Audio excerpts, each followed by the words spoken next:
یہ تسلسل ہم سے لے کر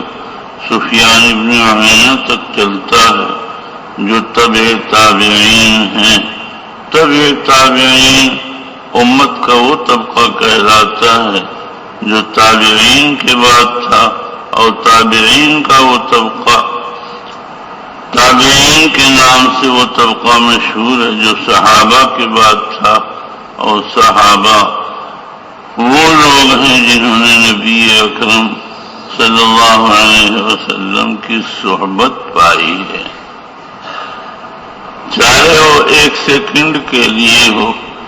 یہی تعریف صحابی کے سلسلے میں امام محمد علی ابن مدینی، امام بخاری، ابو زرعہ، ابو حاتم اور امام طحاوی وغیرہ نے اختیار کی ہے، اور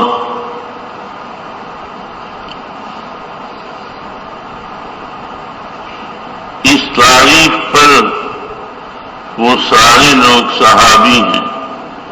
جن کو حضور صلی اللہ علیہ وسلم کی ایمان کے ساتھ زیارت ہوئی اور ان کی ایمان پر وفات ہو گئی۔ آپ کی صحبت مبارکہ میں ایسی تاثیر تھی کہ جو وہاں بیٹھ جاتا تھا ایمان، یقین اور صدق کے ساتھ، اس کے قلب کی اور روح کی ایسی صفائی ہو جاتی تھی جو زندگی بھر کی عبادت کے ساتھ غیر صحابی کو نصیب نہیں ہو سکتی۔ اور اس کی وجہ یہ ہے کہ حضور صلی اللہ علیہ وسلم کی صحبت میں ایک ایسی نورانی تجلیہ کی کیفیت تھی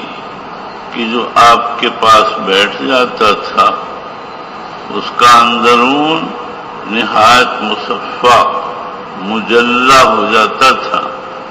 جو 1000 سال کے مجاہدے کے بعد غیر صحابی کو نصیب نہیں ہوتا۔ اس سے اندازہ ہوا کہ صحابیت ایک ایسا مقام رفیع ہے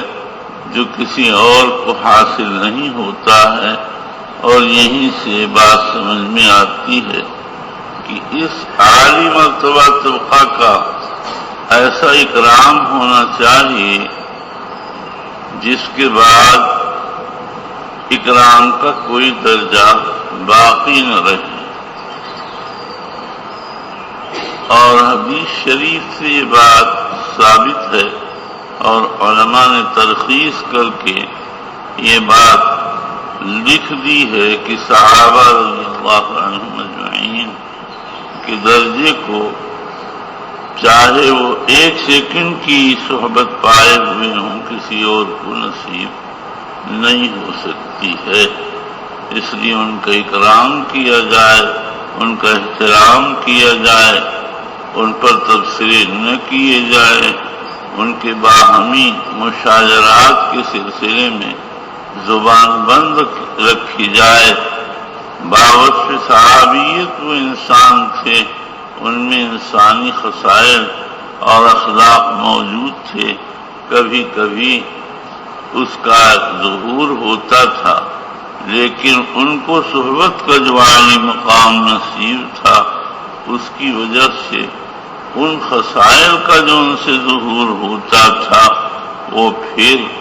مٹ کر ختم ہو جاتا تھا۔ جیسے سمجھو کہ ایک ہیرا نہایت شفاف اتفاق سے ہیرے کے مالک نے اس کو ایسی جگہ رکھ دیا جہاں گرد و غبار پڑ گیا اور بارش کی کچھ بوندیں اس پر پڑ گئیں، اور وہ ہیرا دیکھنے میں بھدا سا معلوم ہونے لگا، لیکن یہ بھدا پن اس کی ذاتی صفت نہیں ہے، عارضی صفت ہے۔ اگر ذرا سا پانی پڑے گا تو بھدا پن ختم ہو جائے گا، اور جو اس کی ذاتی صفت ہے وہ ظاہر ہو جائے گی۔ صحابیت کو بھی یہی حالت حاصل ہے. وہ ایک ایسا مجلہ ہیرا ہے کہ جس کے پاس ہے، اگر کبھی بشری تقاضے سے اس سے کوئی بات ظاہر ہو جائے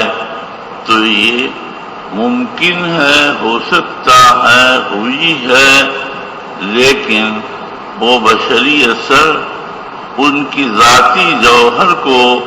گندلا اور میلا نہیں کر سکتا ہے. ذرا سی بات ہوگی کہ وہ جوہر پھر چمکنے لگے گا. سمجھ میں آیا نا؟